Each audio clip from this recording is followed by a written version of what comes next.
Okay, so today we're going to be having a talk about the interpretations of quantum mechanics, because it's become very clear to me that some of you have stated that it doesn't matter which interpretation that we're using because they're just philosophical interpretations of the same theory, and that's not inherently true. I'm going to show today how they do lead to different outcomes in their predictions, and how many of these different interpretations are distinct theories, and why one particular theory amongst them should be the one that we should probably be focusing on.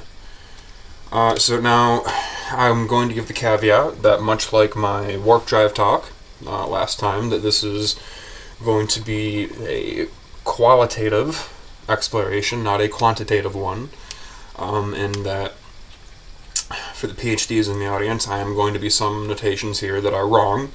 That is somewhat by design.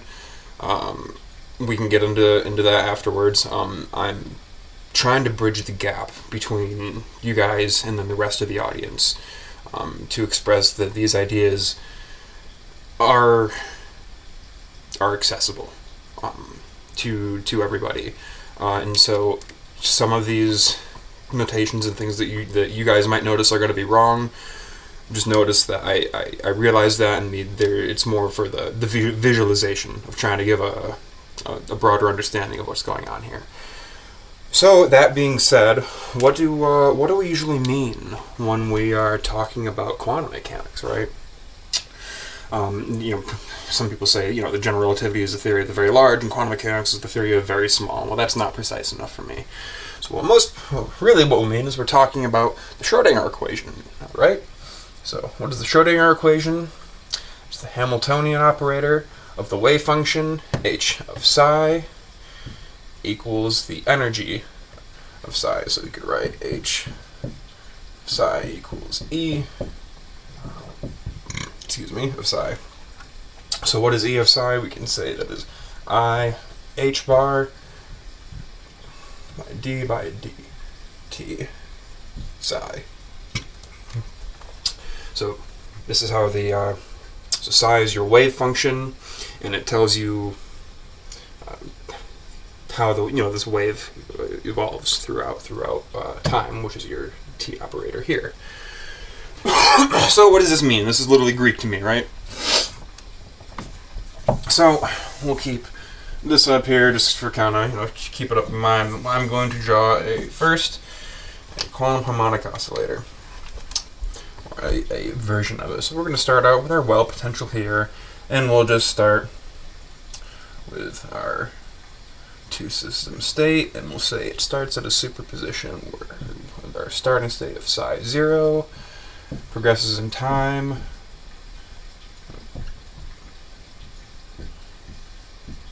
to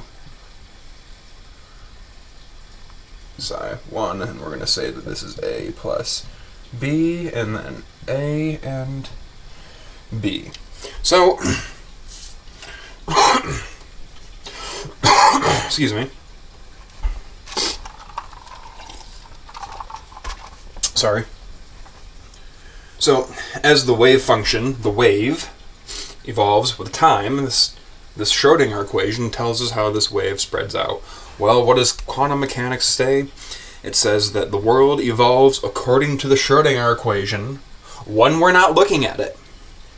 Now, when we look at it, it does something different. It collapses to a particle, right? Because we don't see waves, and we don't see the wave function. We see particles, right? So this is what's known as the kind of a textbook quantum Copenhagen interpretation of quantum mechanics. Excuse me.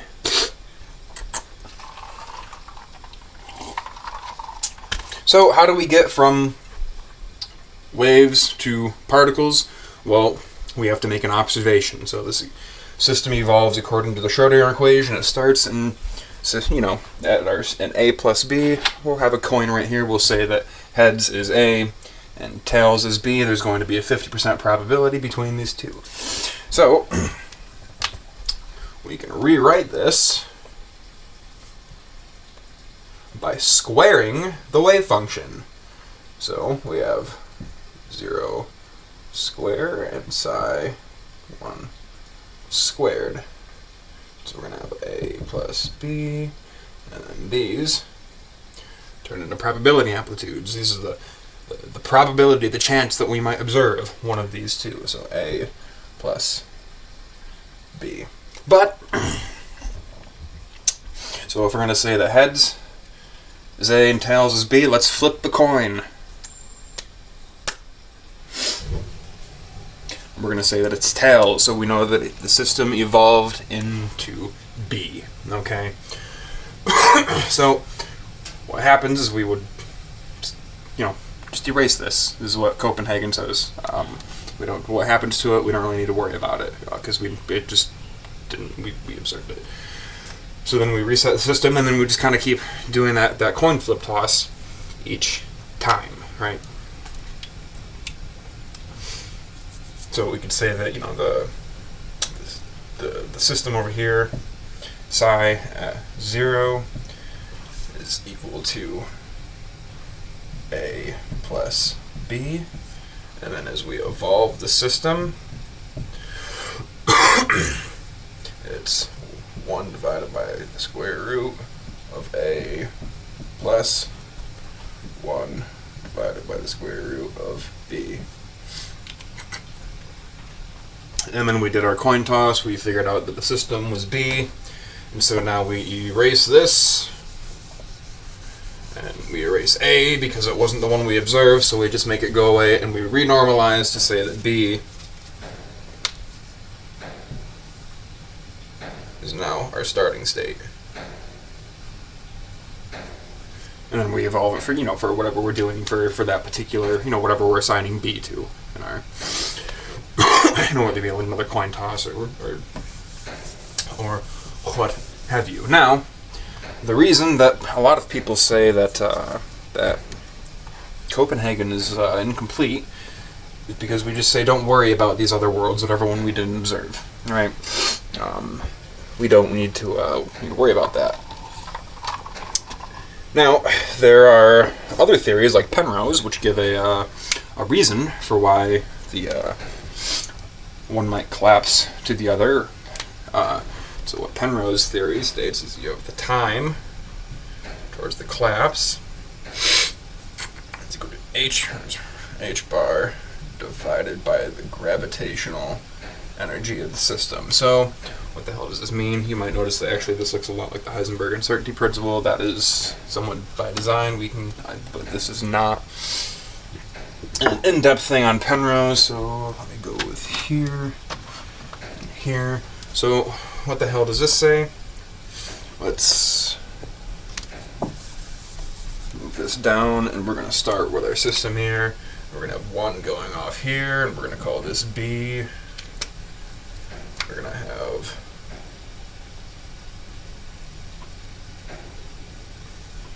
1 going off here, A. We're going to call this A plus B. And so there's going to be some gravitational self-energy between the system.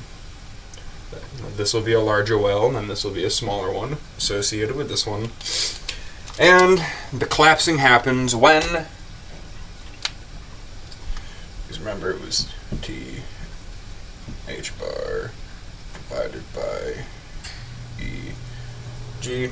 So another way that we can just say this is that when the difference of the weight between these two, or just the difference between these two adds up to become greater than or equal to h bar, is when the decoherence or the collapsing of the wave function occurs.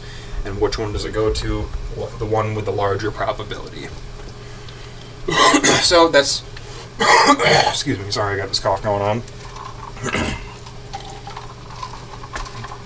So that's Copenhagen and Penrose in a nutshell. Okay. Well, what else do we have other than Penrose and Copenhagen? We could do something not GRW, I forget what it's called, but a very reasonable question to ask here is, why don't we just start with a squared wave function? Modify the Schrodinger equation so that we don't have these other things, and we're just going to put the Born rule right into it. Well, what we find out is that when we do this, it changes the predictions that the theory starts to make. Now, what are some of those predictions? Well, we need to think about the difference between waves and probabilities. Waves can interact constructively or deconstructively in how they interfere.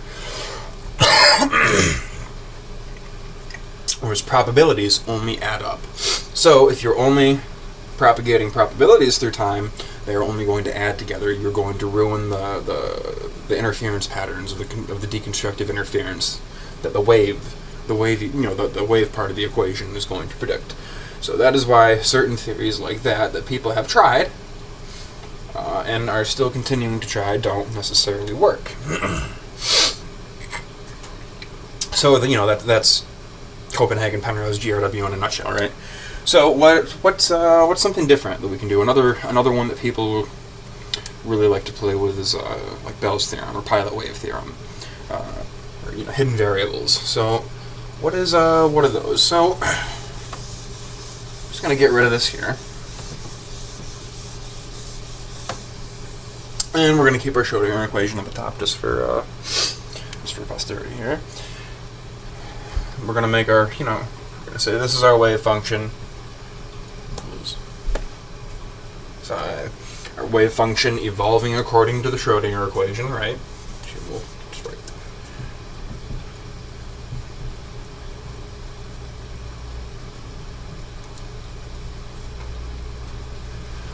Then, remember, because we don't see the wave function, we see particles, right? We have our particles. Here, this is what we actually see. This is the world we're in. We don't see the wave function. So we have a wave function and our particle. Well, what pilot wave theory suggests is that the particle is guided by something called the pilot wave guidance equation. So what is that?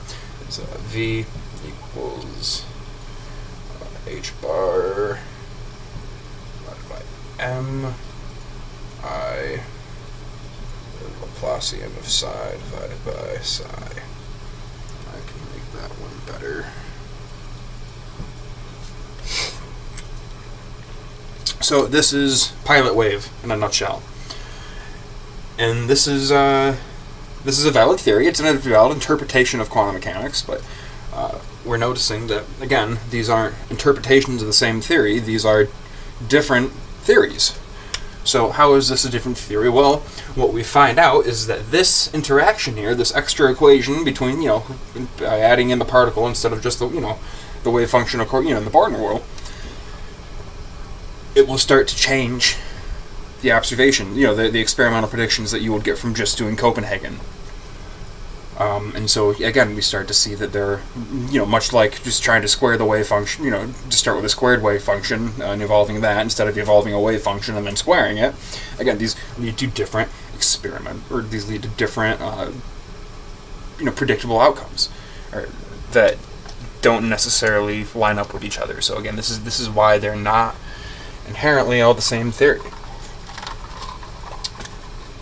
Okay, and so there's one more we can touch on too. The last one that we're going to touch on out of these main interpretations is the many worlds interpretation. So what does the many worlds interpretation tell us? It tells us that there is a wave function evolving according to the Schrodinger equation. And that's it.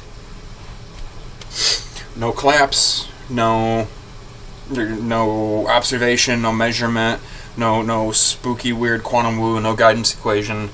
This is the simplest, most austere version of quantum mechanics. But this comes with implications of its own.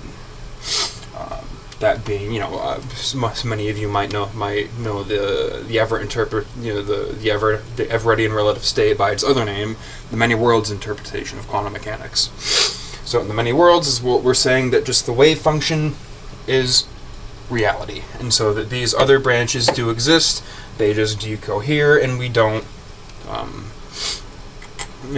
see them. Now, this is where Penrose can come back in with his theory. Because if we're doing the h bar equals 1 equals c, and then the time is h bar divided by e, this is basically just we can play with the terms around a little bit to say that the decoherence happens faster than the speed of light, which is why we don't see the branches. So Penrose was right there in the wrong context. He made a decoherence theory instead of a collapse theory. So that aside, why might someone go with this? Well, again, because we're starting with just the Schrodinger equation. That's it. Now, the Schrodinger equation and the evolving wave function is a robust feature of each version of quantum mechanics.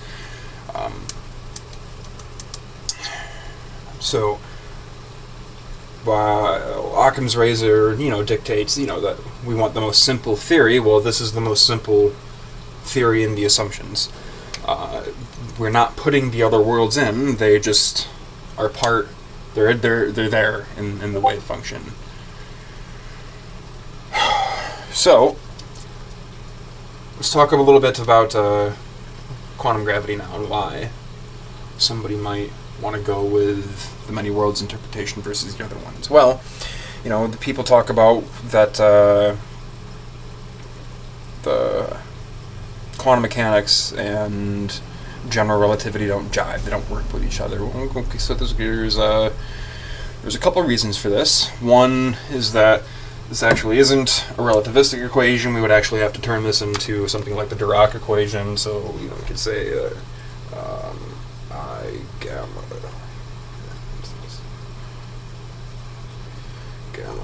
mu minus m psi equals 0, or something like the DeWitt equation. My marker's starting to die a little bit. H of psi equals 0. These are still, so this is an appropriate version of the Schrodinger equation. So, the saying relativity doesn't jive with quantum mechanics in one sense. Okay, so we have the one covered. So let's just get rid of these now. We don't need to worry about them for this talk. We'll just keep them in the back of our mind for later.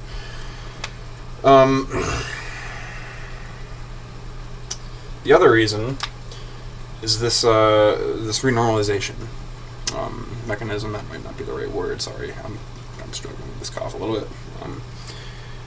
The whole process of starting here equals a plus b, and then here goes to, see, my marker's starting to die, equals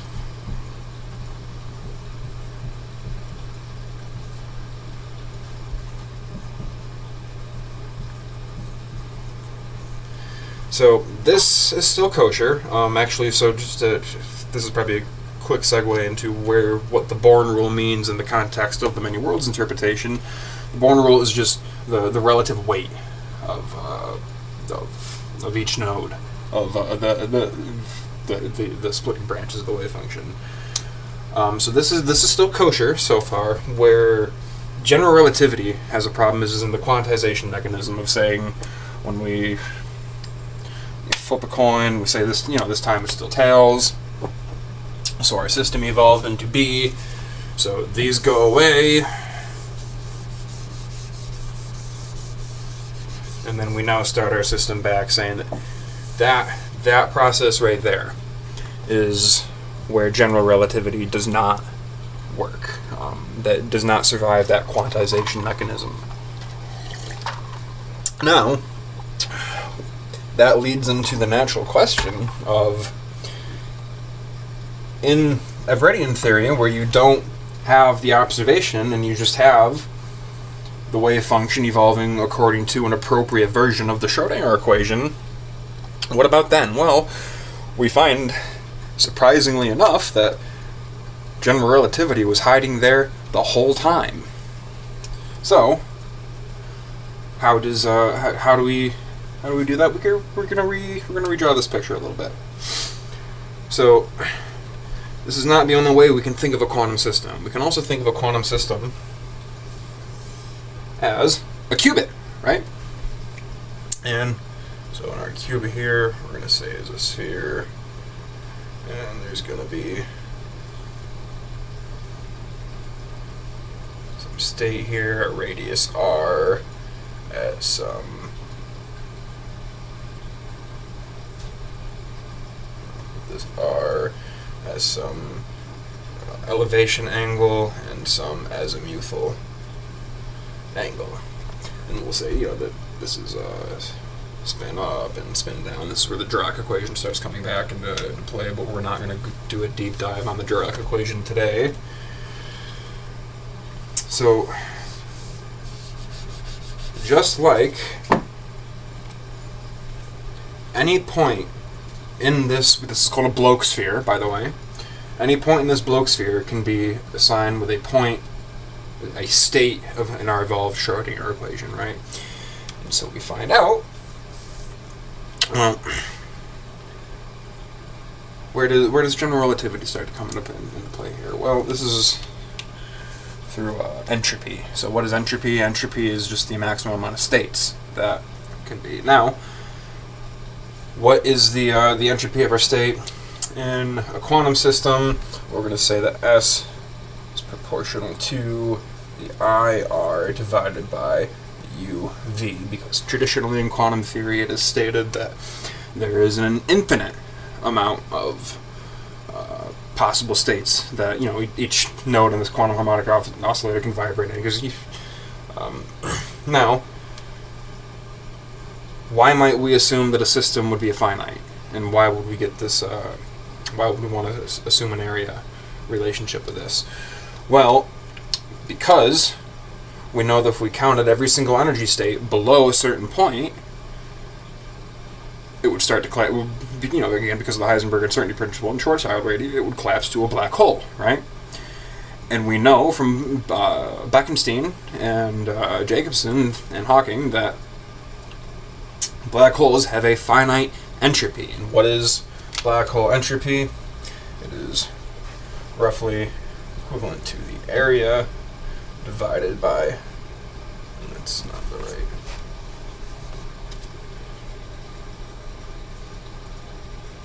area divided by the Planck area. So you're counting the number of states that your system is in Planck areas, and that gives you your entropy. That should seem like a pretty natural progression, right? Well, we find that, let's erase this.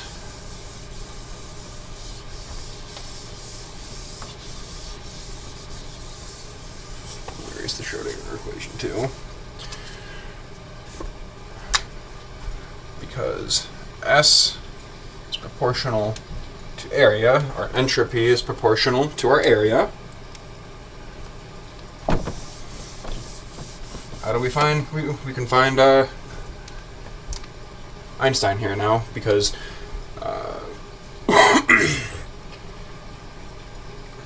area is some level of spatial curvature, right? So we're going to say R spatial curvature, and then through some more math we can say that the spatial curvature is proportional to G00 proponent of the Einstein tensor.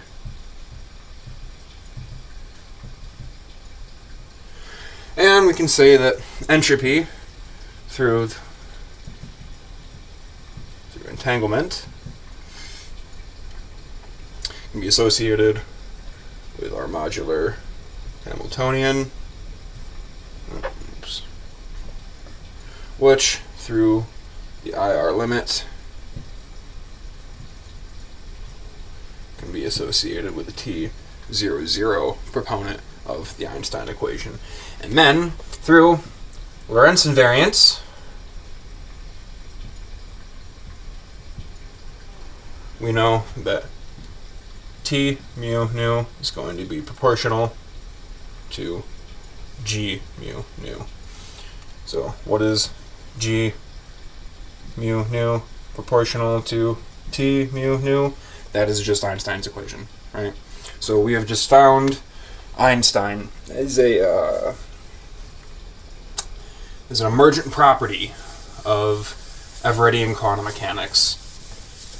Of, just our system evolving according to the Schrodinger equation. So how can we write this? How can we visualize? How can we help visualize this for some of you? We can just do it with a hyperbolic tessellation.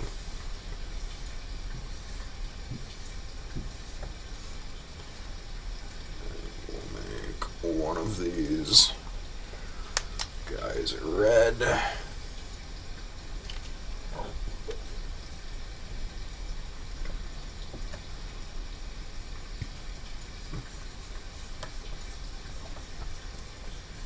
Bear with me here for a second. This will only take a second. And so what we find here is that these entangled states, as they overlap, we can count the number of them by counting all these states will be our entropy. And this is our area here. And again, just to try to put this picture back together, let's go blue here. Remember our Bloch sphere. How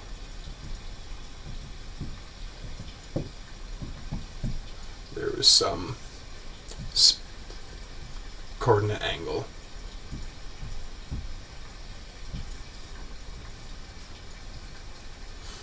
In your spinner.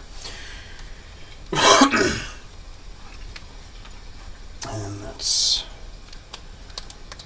that is a pretty good visually. We're at 27 minutes right now. So that is a pretty good explanation of why many worlds theory is not just an interpretation of quantum mechanics. It is quantum mechanics, in much the same way that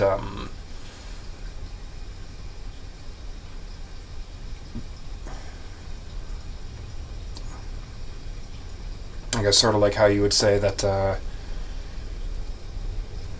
this is evidence of the multiverse, the quantum multiverse, sort of like how we're going to say that fossils are evidence of dinosaurs. We're not going to say that fossils are dinosaurs, but we could assign a degree of confidence to this theory as high as our confidence in something like the theory of evolution would have. Now, what are some interesting implications of this? Well, we find out that faster than light travel outside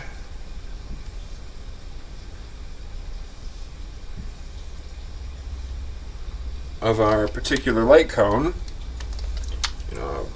Some people are going to say this is wrong because technically you're either skewing the null lines or you're rotating it. But we can just say that traveling outside of our line here is just representative of skewing or rotating. And really what the goal here is trying to get the causal light cones of two different universes to overlap. And then, through faster than light travels, how you would be able to bounce around between some of these different nodes or branches of the Everettian multiverse. And so that is probably a decent place to leave it.